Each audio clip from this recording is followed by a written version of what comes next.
family. Give me a second. I'm trying to make sure I got things mostly right. Here we go. Family. So glad to be back with you. Definitely got a little more energy today. Tuesday, I ain't had that much energy, so I feel like it was definitely coming across in my screen. But Thursday, we doing good. I done cooked my dinner. I'm ready to eat. I actually been I said it participating low key with Ramadan. Now it's definitely been my own version because I'm not Muslim, but I purposely wanted to be able to capitalize on the collective energy of millions of people fasting. So I wanted to do it, and it's been working pretty good for me so far. So I'm crunk about that. I have lost about 9 pounds, which is good because I definitely needed to. I'm trying to get down to I don't know, maybe 175, maybe. We'll see how 180 looks, and maybe we'll try 175. But we doing good because we down to 189 now. So boop, boop, boop, boop, boop, boop. We crunk about that. So that fasting has been helping. It's definitely allowed me to face some challenges and all types of things. So the energy is good, and I'm glad I did decide to capitalize on it and use it for my own needs. So welcome to Soul Swami Live. I am Soul Swami. What we do here is discuss healing in various forms, whether it be through live energy readings, whether it be through homework, learning new perspectives, interviews, new topics, all those things. And this is a spinoff of that, leading to our Thursday night book club, which is in an effort to allow us to be able to reconnect with that childlike energy in us by having someone read to us. You can catch us every book club is every Thursday, and then we have Soul Swami Live where we are talking about the universal laws on Tuesday. And you can catch us every Tuesday and Thursday at 7 p.m. Eastern Time on YouTube, Twitch, Facebook, and Instagram. Yep. So whatever platform you feel most comfortable with, go ahead and hit that follow. As a matter of fact, follow on all platforms. If you on them all, don't forget Soul Swami on everything. You'll be able to find me. So if you're new here, generally we start the show off with a little bit of energy work. And this week we are continuing to work on our crown energy point. And the crown is good for our sense of consciousness, our spiritual connection, and our sacred knowledge. That knowledge that we just kind of tap into and don't even understand how we know, but we know. That knowledge that just feels right. That's what that sacred knowledge is for us. If you are into color therapy, scratch. With the crown being the energy point that we're working on right now, the thing that you want to, the element for that is thought. So be mindful of your thoughts. Make sure you're reshaping them. Make sure that, again, we always talk about how emotions are natural, but feelings are the stories we tell ourselves about those emotions. So be mindful of your feelings and the stories that you tell yourself. It's all about your thought. Balance that out. Tell yourself good stuff and balance that out. So if you are into color therapy, the color for the crown is violet. So if you want to do some light therapy, purple lights, wear some purple clothes, eat some purple food, all those things are very good for your crown. If you are into aromatherapy and essential oils, you want to think of frankincense, rosewood, myrrh. I'm getting better with frankincense and myrrh because, again, every time I say frankincense and myrrh, I always want to laugh because of Half Baked. That's the research facility that he worked at. Frankincense and myrrh. Or you want to think sandalwood and lavender is fantastic for crown work. If you are into crystals or gemstones, you want to think selenite. You want to think amethyst. I looked around. I always want to look right over there, but that's my citrine, not amethyst. Moonstone, clear quartz, and diamond are all excellent for your crown. And the next thing we do during this time is a little bit of sound therapy. So all you really have to do is just focus in on your energy, trying to relax, get into a space where you can enjoy listening to the book that we'll continue reading. And if you're unfamiliar, we are continuing with Changeling. So this is the beginning for us to be able to reshape our energy and relax for this time together.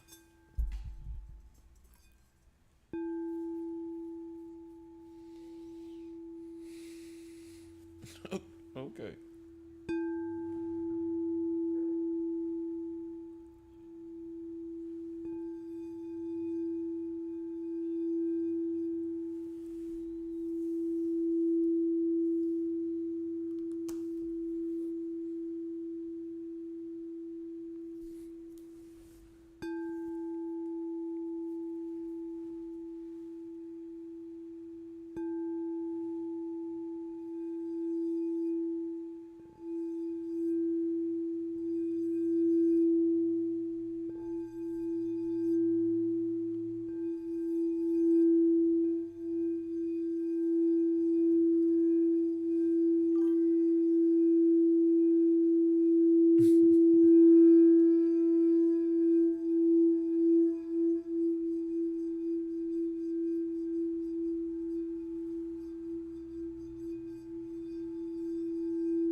Then the next thing we do is a little bit of breath work. Tuesday we did 478. We haven't done 369 in a while. Let's do that since it popped in my mind. Okay, so if you are unfamiliar with 369 breathing exercise, that is you breathe in, you hold for 3 seconds and release. You breathe in, you hold for 6 seconds, then release. And you breathe in and hold for 9 seconds, then release. But during this time, all you got to do is just listen to the sound of my voice and follow my guidance as I lead you through this breath work. And again, just focusing on your breath work and shifting your energy to be able to relax. Be mindful of your thoughts, especially since we're working on the crown energy point right now. Be mindful of the thoughts, right? On the count of three, family, we will start. 1, 2, 3. Breathe in. Hold for 3, 2, 3. Release. Breathe in. Hold for 6, 2, 3, 4, 5, 6. Release. Breathe in. Hold for 9, 2, 3, 4, 5, 6, 7, 8, 9. Release. Breathe in. Hold for 3, 2, 3. And release. Breathe in. Hold for 6, 2, 3, 4, 5, 6. And release. Breathe in. Hold for 9, 2, 3, 4, 5, 6, 7, 8, 9. And release. Last time, family. Breathe in. Hold for 3, 2, 3. And release. Breathe in. Hold for 6, 2, 3, 4, 5, 6. And release. Breathe in. Hold for 9, 2, 3, 4, 5, 6, 7, 8, 9. And release. The next thing I want you to do is repeat these affirmations after me. These are certain things that you can say to help stabilize your thought process, get your mental in check and back balance. And you want to be able to incorporate these in your life for any time where you feel a little out of wax mentally, right? So remember, I just need you to repeat after me. I am divine.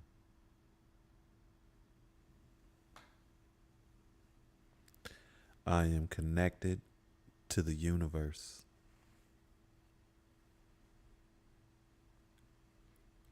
I am at peace.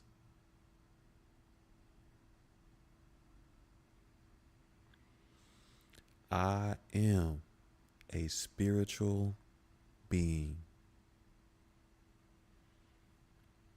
And I release doubt and welcome faith. Hey, Liberty.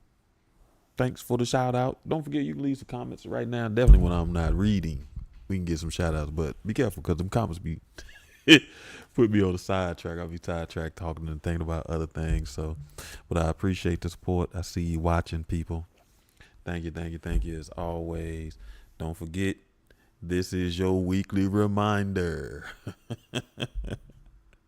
Well, as a matter of fact, I need to start calling it your bi-weekly reminder because I'm going to remind you at least twice a week that you can support the channel and yourself by purchasing the 7 Spaces of Healing. It is a good guide to help you Conceptualize and visualize 7 spaces or energies you need to cultivate within yourself, and 7 spaces or energies you want to make sure that you are a part of to help your evolution to being the best version of yourself. You want to be in a space of love.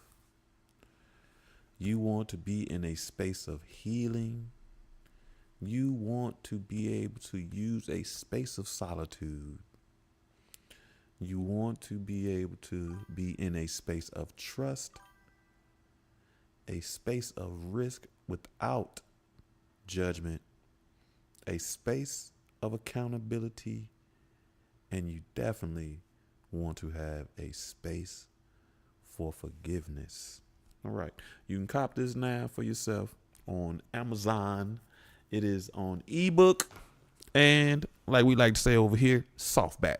We on softback books. So I appreciate you. So I was side noting, this the funny thing, I started laughing while we was doing breath work, right? Cause I bought this shirt. That's why I'm laughing. I'm like, okay. I bought this shirt when I had lost some weight before, right? And the irony behind it was I gained some weight, right? In this process, I've always said I've had a weight issue. So although I'm not morbidly obese, I still battle. My weight fluctuates all the time. So I got this shirt when I had lost some weight. And then I went through some things, and I'm recognizing how I am one of those people who have a tendency to comfort eat, which is how I wound up gaining the weight back, doing some comfort eating. But I can definitely say I lost that weight again because I can wear this shirt, right? So, crunk. You know what I mean? That's go to show dedication. And we've been going hard. A couple of things, you get to that point, that space in your life where you get to that fork in the road. And you got to make that decision if you are going to change directions or continue down the same path. And when your body starts giving you signals about the direction that you're heading in is not very good for you, then you need to honor yourself and honor your physical body by addressing it, right? And one way to be able to do that is diet. I definitely got older and had to change my diet. If you still eating like you did when you was a kid, I advise you to take some time and change your diet too. Or think about it. You heard them small victories matter. Because listen, man, them fools is not. You found it, Jesus Christ. All right, you want to jump on board? You can fast with me. We just not eating during the daytime. I'm drinking water because I'm trying to flush out my stuff, and I want to make sure I'm hydrated. I work out, all those things. So we not doing that. We not eating sugar at all. So no food in the daytime from sun up to sundown. We not doing sugar at all. No alcohol. Not to say if you drink, but even if you drink a little bit, I mean, no wine, no alcohol at all. Not a drip drop. What else we not doing? We not stressing. Okay, that's the other thing that we not doing. So we mindful of our stress. We taking some time, especially now with Mercury in retrograde. Definitely be mindful of your stress. This is a time where communication errors, communication issues, and misunderstandings can happen. And if you're don't have your wits about you, you can fall victim to a couple of those things. Now, where are we at in the book? What's going on? So if you're just joining us again, we reading Changeling, which is a great book to me, right? But I'm biased. Scratch. I'm learning the book. I'm reading the book now, but I'm excited because it's great. But there is a show on Apple TV called Changeling, and it is based off this book. And again, that's how we wind up on this book because I like the show. The show was pretty good. It had Lakeith Stansfield and some other people in there, but the show was pretty good. And they had one of those seasons that leave you with a cliffhanger season. And you know, new shows. I hate when new shows necessarily do that because there's no guarantee that they gonna be back. So this was a couple of years ago. I don't think Apple gonna do season 2 of this. So we're reading the book to be able to see what's going on. What's going on? What my chat said.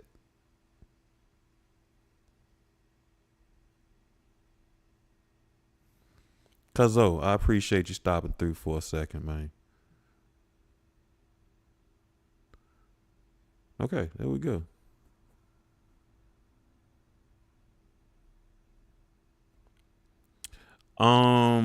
You know, that's interesting. So I can tell you this, right?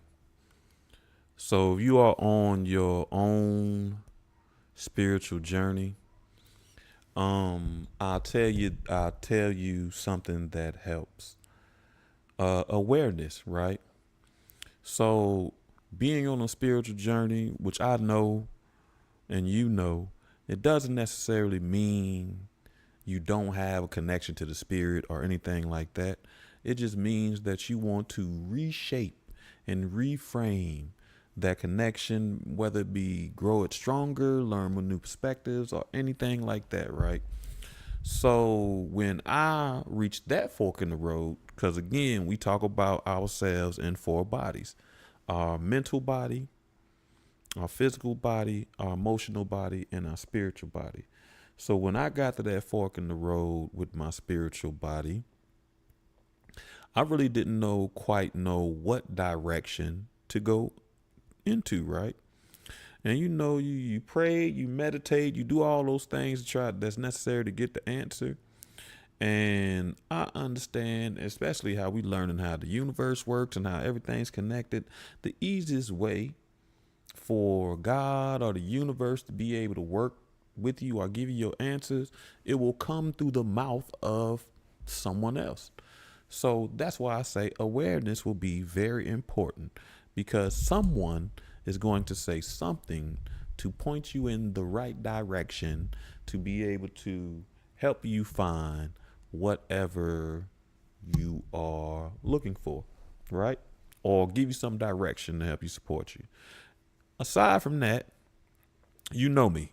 So, um, one thing that we do is energy readings. I don't know if you've caught an energy reading before, but I do them live for those people who are comfortable with doing it live. But I do them all the time, not live, right? And what that is, for the most part, we just go through all the energy points and we talk about the energy that is your energy, the energy that's connected to you, and the energy that you're a part of. And we start figuring out way because the thing about it is a lot of our emotions and feelings and all those things are layered, right?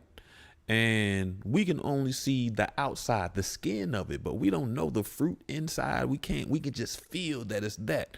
So one of the things that the energy readings help is to peel back those layers to figure out what different emotions and energies are we actually dealing with, right? So I say all that is to say, stay aware. Because that's how I found out about Reiki and all those things. Do what you're doing, create your own individual relationship, right?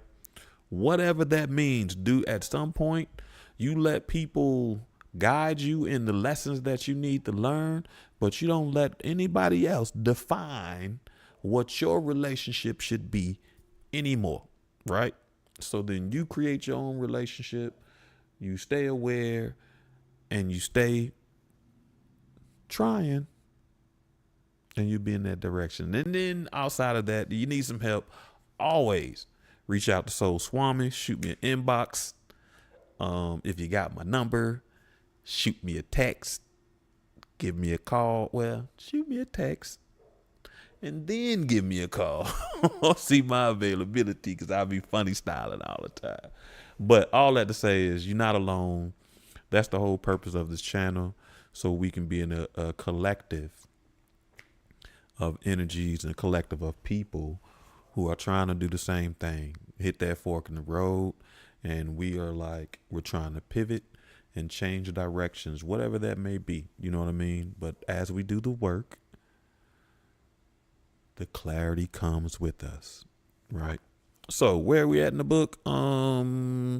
Okay, Kim finally told the sister how their parents really passed, because they were just thinking, well, Emma, who's is the mom, was just thinking like her parents passed and they went to the hospital just because of fire.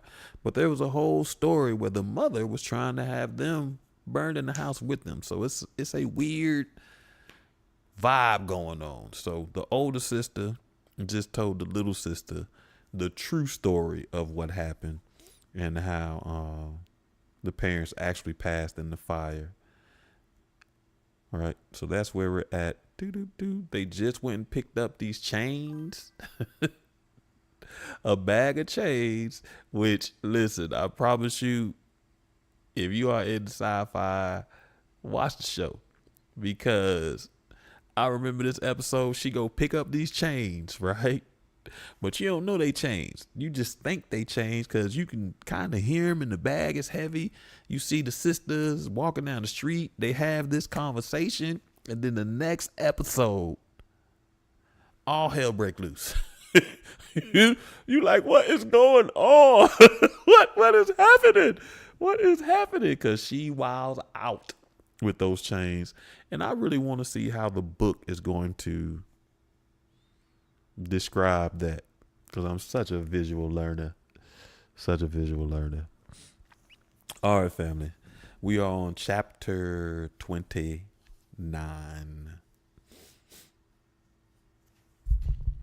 Kim Valentine loved and supported her sister.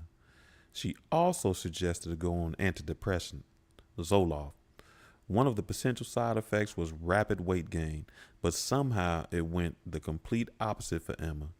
She stopped eating and lost 6 pounds in 2 weeks. Okay. Most mornings, Apollo made oatmeal for breakfast, quick and easy and filling, but only he and Brian ever finished it. This morning, Emma offered to make the meal. A small act of kindness Apollo appreciated. The Harper Lee book had been sitting with the appraiser for weeks by now. Apollo used the guy off in Connecticut because he had a strong reputation among rare book dealers, but the guy's high standards caused him to work slowly. Carefully, he'd say whenever Apollo called to check his progress. The kind of thing Apollo might have appreciated if his mind hadn't already been worn thin. Some nights, Apollo felt sure the guy had designs to cheat him out of the find and set it off and fuck him over, the small-time black businessman. But that had been the whole point of going to this dude, his reputation for scrupulousness and honesty. Fine, but Apollo Kagawa wore the tension like a lead apron. Brian could sit up now, roll from his back to his stomach. Whether on his back or sitting on his butt, the kid liked to laugh. Nearly everything made him smile. Things that were actually funny and things that were simply new to him. For instance, shoes. The boy did find shoes hilarious. Didn't matter if it was Apollo's or Emma's. Set a shoe down in front of him and watch him grin. Apollo would sit there trying to guess what exactly made footwear so pleasing to Brian. Could a 6-month-old have a foot fetish? Although technically, his would be a footwear fetish. To make things even stranger, Brian would smile at the shoe, but then call out the only word he knew, bus. Like a gunslinger, Apollo found his phone taped to the camera and held his finger down so the lens would snap 10 quick shots in a row. He always takes 10 shots, 10 pictures. Apollo uploaded all of them to Facebook right away. This practice became a running joke on Apollo's page. Those who still commented, only 2 or 3, would bet on how many versions of the same shot Apollo would post the next time. 12.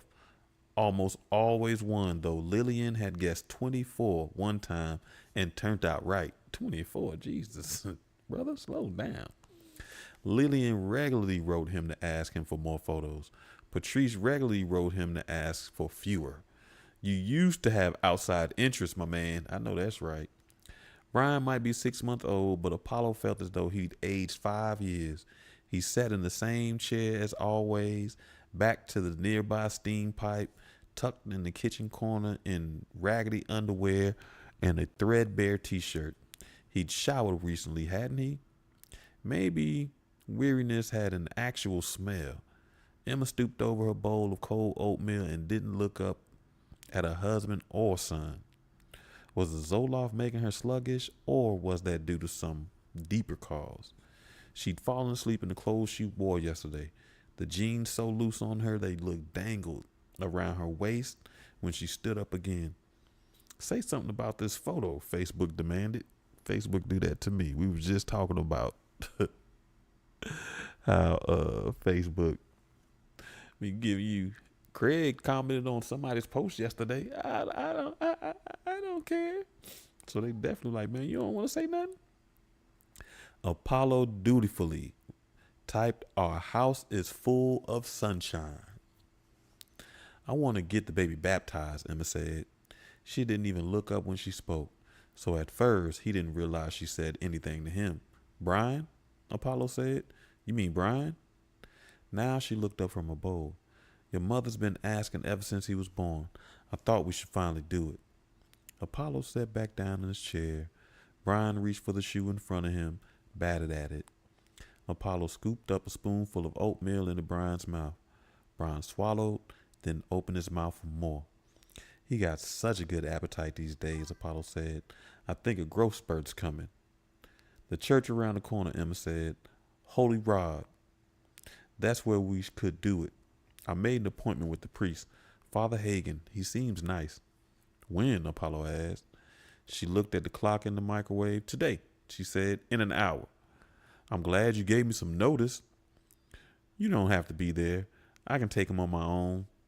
You're not taking my son anywhere without me, Apollo said. He stood up and cleared the bowls just to get up from the table, just to move.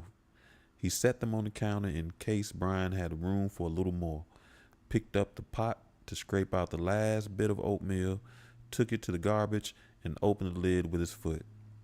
Why is your phone in the garbage, Apollo? Let the lid close and looked at his wife. She turned in her chair. I got another text last night, a photo of you and the baby in the zip car.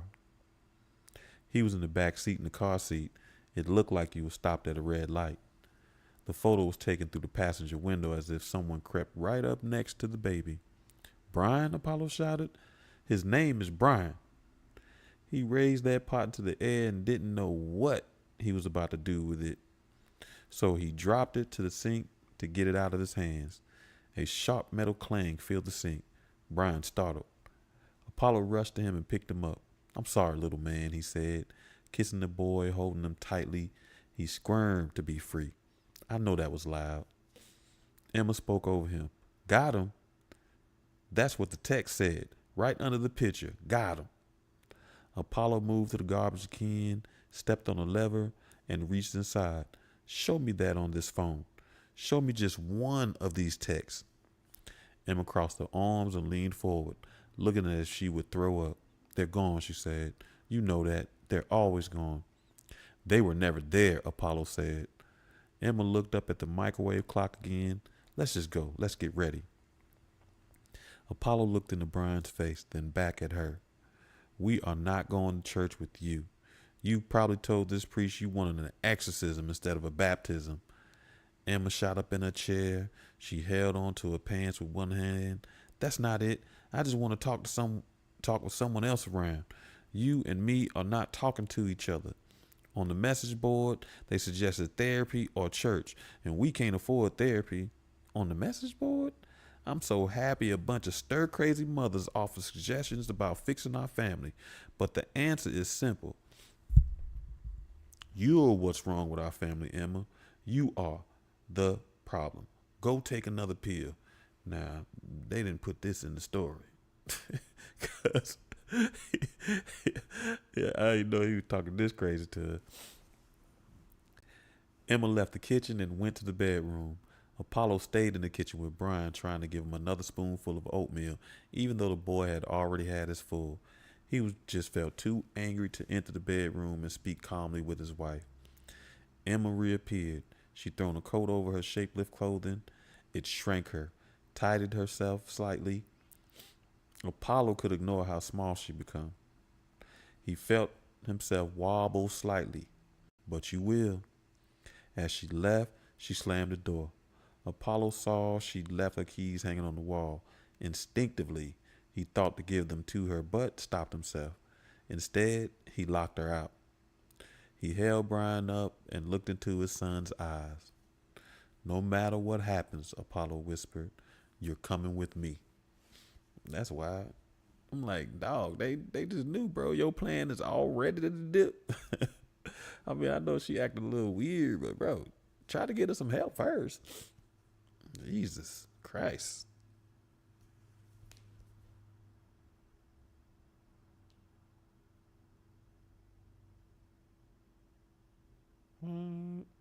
Okay, I guess we dropped on Facebook or we dropped on everything. Okay. Twitch frozen? Hold on.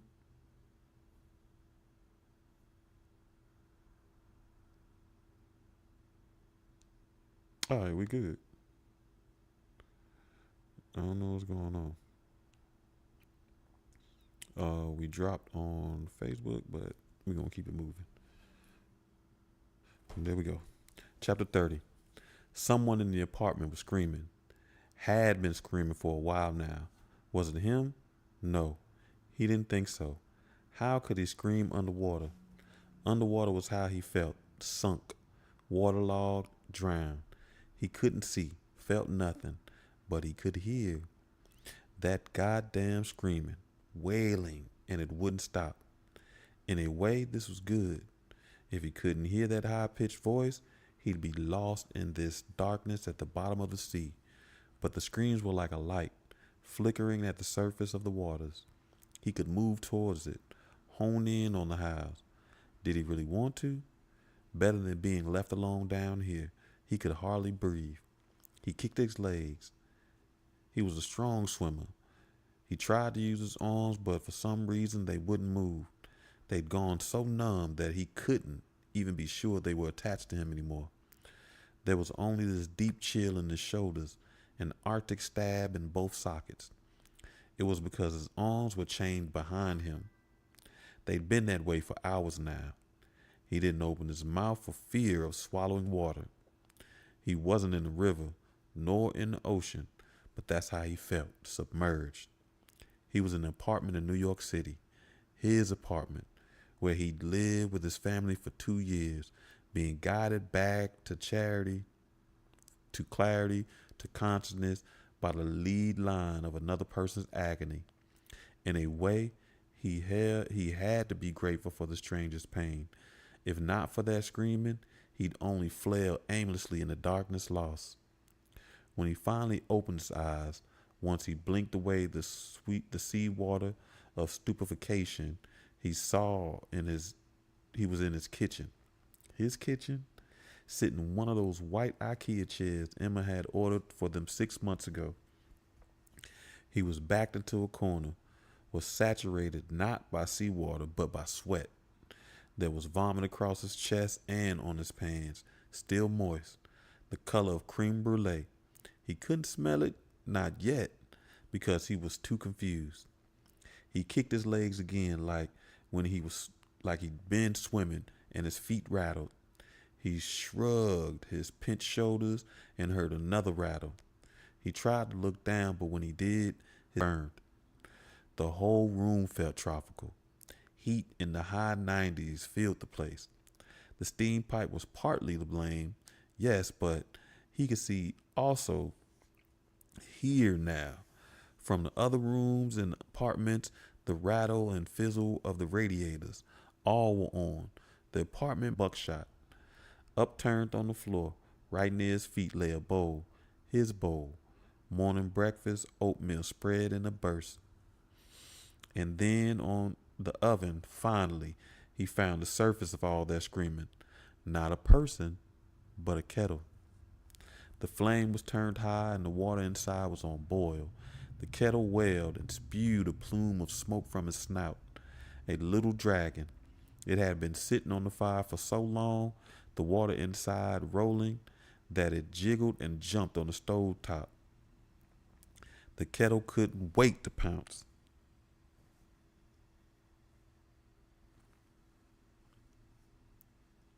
But at least it was only a kettle, not a person. In pain, after all. The only one in danger was him. For a moment, this even relieved him. Take a breath. But then his body shook all over, the legs and arms clanging in their chains. All of this was for him? He was surprised to be alive. The burning kettle wailed a wet threat. His current condition would not last. His mouth opened then, and he called out hoarsely. It was a woman's name, but you wouldn't know it. A slurred sound, that's all it was. He tried a second time. M? If he'd been a boy, he would have called for his mother. Since he was a man, he called to his wife. Emma, he tried again. But who could hear him over the kettle? He barely heard himself. And after that third try, a spasm of pain shot up from his left foot through his thigh and into the small of his back, so bad it made him twist, which teased the bike lock, and in retaliation, it choked him backward again. This time, it was on the back of his head, not his neck. That glance against that steam pipe. It burned right through his short hair, but he controlled himself this time. He didn't lurch too far forward, so he was spared another squeeze from around the throat. He panted in the kitchen, out of breath and out of ideas. Brian, he whispered. Emma and Brian, his family. He forgot his chains, his pains, the instruments of violence scattered across the room. Where was his family? Were they safe? Despite the months of distance between Apollo and M, in this moment he drew her back to his heart, as close as the sun, instantly. She'd gone out that morning. She'd left her keys. He'd locked her out. At least she wasn't there then.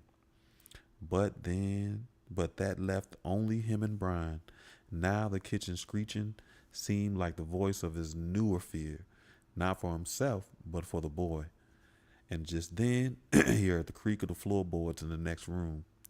From his chair in the corner, he can look out the kitchen and see the back room. Its off-white door was shut. Good as his word, he'd paid the super to hang the door on Brian's room, and now he couldn't regret the improvement more. If they hadn't hung that door, he wouldn't have to sit there looking at it, nauseous with fear. If the door hadn't been there, at least he could have seen who was in the back room, rather than waiting for the monster to be revealed. Unlike pain, the ache of anticipation gets so deep inside of you, it can't be soothed by adrenaline or shock. It's torture to the nervous system. As he watched the door of the back room, his nerves were being shocked in wave after wave. The door creaked as it swung back. The kettle insisted that it not be ignored. The left side of his face almost seemed to burn from the high-pitched screeching. A figure stood in the doorway. Apollo felt the child's terror overwhelming and immense.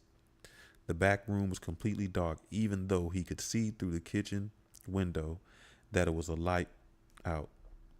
A sunny day. This was happening under pleasant skies. The blackout curtains were drawn in Brian's room. They were meant to keep the room dark as a cave, and they did. But now that darkness hid the person stepping out and whatever he had done inside. He groaned. Just what? What sentence was he trying to shape? Just leave? Just let me free? No, just let my son go. That's what he was trying to say. And even he was surprised to realize those were the words he meant.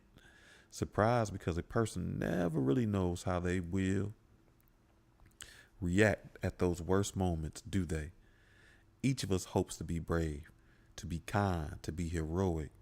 But how often do we get the chance to find out which it'll be? But in this moment, the thing he was willing to beg for was the life of his son. He would have done it for Emma, too. The bottom of the tea kettle must have been scorched black by the high flame by now. The water inside nearly as hot as the surface of the sun. Let this attacker pour it over his scalp. Let his skin bubble and burst. Let his eyes melt right out of his skull. Okay, okay. He would scream and die. All right. But put Brian out in the hall first. At least then he'd have a chance of being found by a neighbor, of being safe. Maybe Emma had even taken a seat out there, perched in the hallway right now. Give Brian to her and do whatever you want with me. The floorboards in the little hallway between the back room and the kitchen creaked just as loudly as the ones in the back room had done. It was an old apartment. Every board was brittle. Now they creaked and popped here and there as the figure stomped into view. Smaller than expected, short and thin. How had this little man overpowered him, Apollo wondered. There was a throb in his stomach. He couldn't even remember how he had gotten into the apartment. They had a security gate over the window in Brian's room. They were on the 4th floor, too high to scale the side of a building and slip through an unguarded window, too low to drop down from a roof on the 6th floor. Maybe this was the man who'd been sending the pictures to Emma. If he could send her pictures, then snatch them away, maybe slipping into a locked apartment proved no trouble at all. Oh God, Apollo was willing to believe Emma now. Much too late. Much too late. The stranger, this creature, brought along something else, a low noise. Even in his chair, Apollo could make the sound out through the noise of the tea kettle's trill. Grumbling, mumbling, the monster was talking to itself. He couldn't understand the words, but the bass of the voice rumbled, something seismic about it. He felt it below his feet. The monster's hair was long and hung over his face. The locks were ratty and dry. It slumped as it moved forward, which only made it seem more ghoulish. It stepped into the kitchen, brushed past him. So close, only inches, he shot forward. The chair underneath him rose and the legs banged against the floor. Despite the chains around his shins, the ones around his wrist, he would have crashed into this little man, this thug with so much force that it would have gone through the fridge. But that bike lock wasn't playing. Apollo lurched forward like that and choked himself so badly that he almost passed out. Not surprising. He had been close to unconsciousness moments ago. Maybe he'd been floating up and down from the depths to the shallows for much longer than he realized. Maybe he and this monster had gone back and forth like this a few times already. The claw hammer on the counter, the carving knife on the windowsill. Maybe he'd been stabbed and bludgeoned already and just couldn't see his body well enough to tell from this angle. Maybe the kitchen floor right beneath him had already been restained by his lost blood. The stabbing chills throughout his body made it impossible to distinguish between a cut and a crack and a mortal wound. Meanwhile, his home invader didn't even seem to notice him, walked right past the grown man choking in the corner, went to the oven, and finally turned off the flame. The tea kettle yelped for another few seconds, the water bubbled inside this little cauldron. But why didn't that make the screaming stop? Without the distraction of the steaming kettle, he could hear distinctly from the back room. It wasn't. He tried to calm himself, but it was much harder now. A child was crying in the back room. Who else's child could it be? Apollo's body seemed to lose all shape. He felt larger, like the size of a star, the sun, and a burning gaseous form, too enormous for the small kitchen of the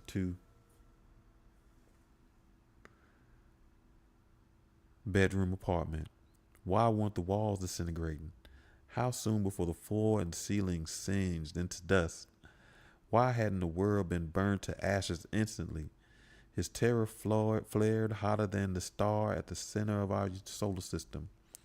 I am the god Apollo. I am the god Apollo. He rose in his chair. If the bike lock choked him, he couldn't feel it. What had been done to his child? He found his voice, but not his words. He growled at the little man in the kitchen, the one holding the kettle of scalding water. What threat could that pose now? He bellowed at the home invader while in the other room his son squealed. The figure in the kitchen stood in its place. It was holding that tea kettle not by the handle but by its palm.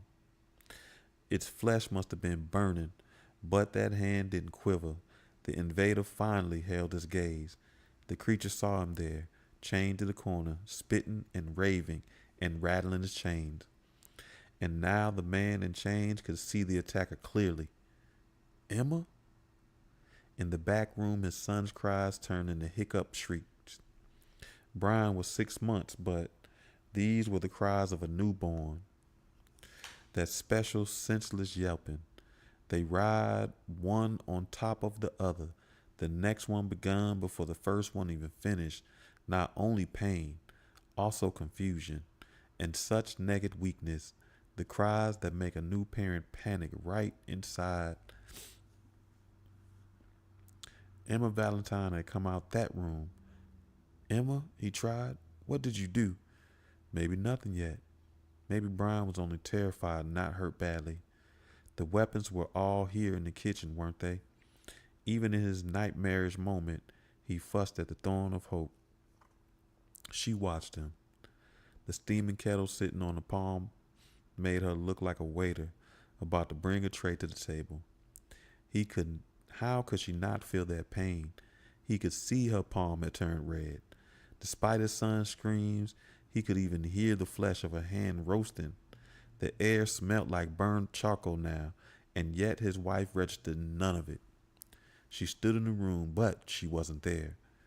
It had been hard on you, Emma, he began. I've been hard on you. He sat back on the chair because his vision had been going blurry, and he realized the bike lock could still hurt him even if he couldn't feel it now. You've been so broken down, and everything seems to make life feel worse. She watched him. She didn't speak. How could this be his wife? She looked so drained, as if her whole soul had been siphoned out. She looked almost green, a likeness of his wife carved out of slate. She stayed there silent.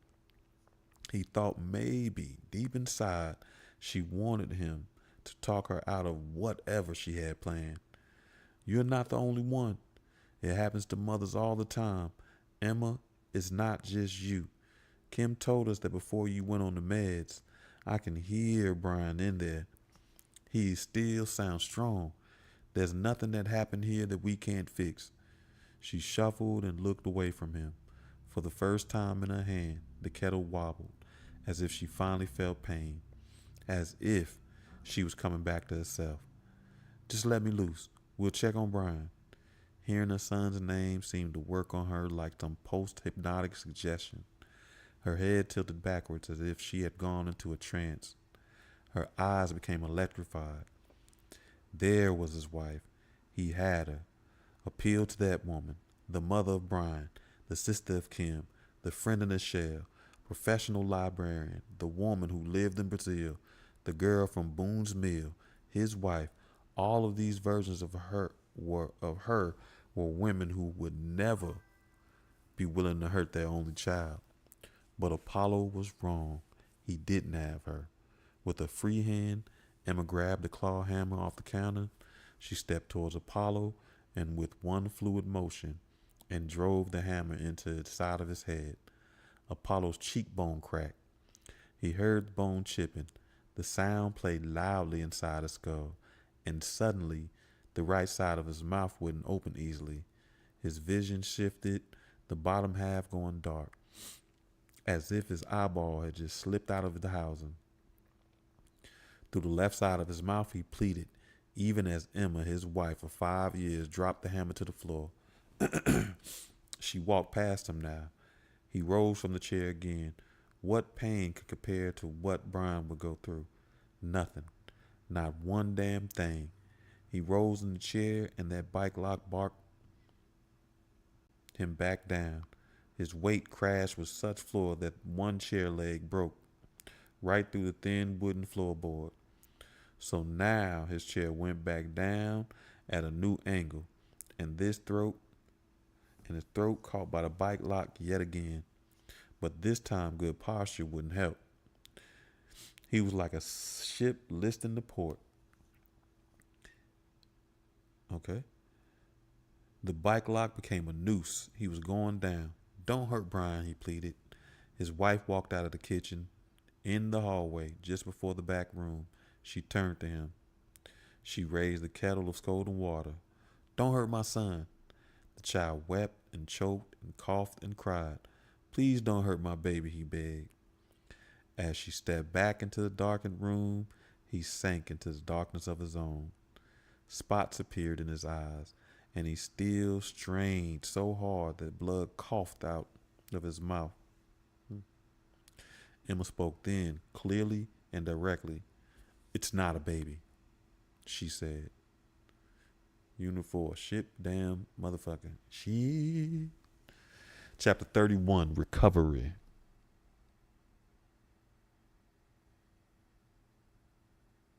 All right. The word defined as a regaining of or possibility of regaining something lost or taken away. Economic recovery, data recovery, asset recovery. Common enough term these days. A plausible matter with information on once held on a computer or funds siphoned out of some savings account.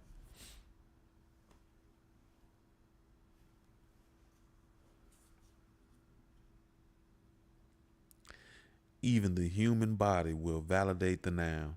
For instance, a fractured cheekbone, the result of a hammer shattering it, can be repaired with surgery. A zygomatic orbital fracture, a secondary result of the fractured cheekbone, will require a slight realignment of the eye, but once the eye has been lifted, set back in its proper place, the zygomatic rim can be reconstructed. Within weeks, recovery will be noted. Bruising to the wrist and elbows, even the throat will not last. Burst blood vessels heal. Topical treatments containing vitamin K applied to the skin are suggested. Bodies recover. But what about the soul? How long would it take for Apollo to regain what had been lost or taken away? A son, a wife he thought he'd known, a marriage, 3 lives. Apollo had time to consider all of this as he raided with 149 men in cells. The prisoners called them bullpens as they were prepared for release from Rikers Island. The men were so tightly packed against one another that 2 had already fainted where they stood. Apollo and the other man had been in the bullpen for 11 hours already as the guards ran through whatever mysterious procedures demanded a half a day to get done. Anyway, Apollo had been quite lucky compared to some of the other men in here. On Rikers Island for only 2 months, which is wild. And he'd been held in Taylor, filled with mostly short-timers. It had been as calm a bid as a man could hope for. Apollo was processed, his clothes and belongings handed to him in a brown paper bag, the only prisoner leaving who didn't want to be released. 4 blue and white buses filled up, and the atmosphere bubbled. The men on Apollo's bus ranged in age from 17 to 58, but every one of them bounced in his seat like a child off the sleepaway camp. One of the guards on the bus occasionally growled for the prisoners to be quiet. "You're a grown-ass man," he'd say, but he was wrong. They were kids again. Kids up early. Prisoners released from Rikers Island were driven from the jail out to Queensboro Plaza before dawn, dropped off with their bags of possessions and an envelope containing just enough money for one ride on the subway and a grand cup of coffee. Apollo sat by the window and watched the bus cross the bridge into Queens. He hadn't been scared for even a moment in prison. He followed orders. He never made a phone call. He always wore his ID and kept his shirt tucked into his pants. An untucked shirt could send certain guards into an unfathomable rage. Unfathomable rage. He made an impression on no one and liked it that way. The story of Emma Valentine and baby Brian, as their son came to be known, made the news. Baby Brian killed by his mother. Emma Valentine disappeared and on the run. His father had become a cast in the horror movie. Was it any wonder he wanted to become invisible in jail? The act that landed Apollo in prison, using a shotgun to hold 3 people hostage, that was his own story too. There hadn't been much sympathy for him inside Rikers. No veteran prisoners wanted to help keep his spirits up. Everyone had their own problems. They were on Rikers after all. Apollo considered this relief. He exited in a state of suspended animation, a body compelled to move here or there, eat on schedule, shower once a day, but there was nothing more to him. Apollo became convinced his heart had failed or been removed when he'd been in surgery for his eye. It made sense that he felt no fear in jail because he wasn't actually alive. He died when Brian died. But as the bus approached Queensboro Plaza, he felt relieved, revitalized. It wasn't a good thing. His heart pulsed in his chest, and he felt invaded by some alien presence. The men around him were joking about how quickly they copped once they arrived. Before the plaza had been made over, there was a twin donut where prostitutes waited for the newly released men to get out. They'd be stuffed together, 4 women into a booth, quite aware of how desperate these men would be for their services. An old timer shared this information in nostalgic tones. They still there, another man would say. They wait at that spot on 27th, now the Panini Grill. What the fuck is a panini? The old convict asked. The youngest one laughed. Things changed, old head. You can't fight that. Apollo's heart beat louder with each block they passed. For most men leaving Rikers, the Queensboro Plaza drop counted as a remote location. So many of them were for Brooklyn or Bronx or Uptown, and the trip home from here would take hours. Easy for the plaza to feel like one last stop from the Department of Corrections. But Apollo knew Queensboro Plaza well. He had a good idea of exactly how long it would take to get him back to Washington Heights. He hadn't been home since the morning Brian died, not once. He'd been discovered by the super, who called the paramedics, and they took him to the New York Presbyterian Hospital. He stayed there until after the surgery to repair his eye. Upon release, he went to Lillian's to recover. While there, he met with detectives from NYPD and agents from the FBI. Brian had been dead 3 weeks by the time Apollo returned to Washington Heights. He didn't go home, though. Instead, he showed up at Fort Washington branch of the New York City Public Library wielding a semi-automatic shotgun. He took 3 hostages, Emma's co-workers. Basically, he'd lost his mind.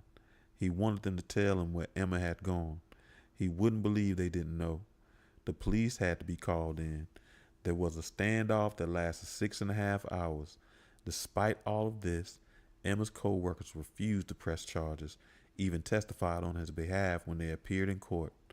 Apollo spent 2 months on Rikers Island, and now, as the hint of dawn appeared in the sky, Apollo Kagwa was free again. He hadn't told Lillian he'd be arriving, hadn't spoke to Patrice since he'd gone to jail. No one else left. Remarkable to think his inner circle consisted of only 4 human beings. The men departed the bus like soldiers on leave.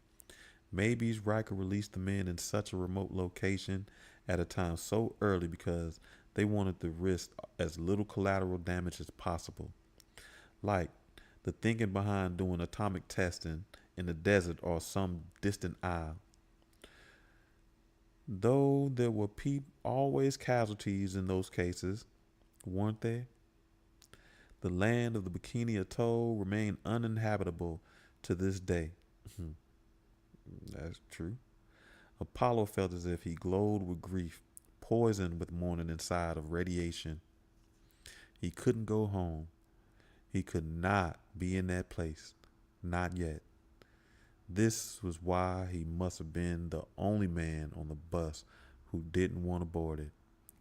Everyone else wanted to get back home, but Apollo Kagwa had no home anymore. All right, family, that's our hour. I appreciate you again. Your support as always. Okay, it is working. All right, we good. And I hope to see you next Tuesday, as we continue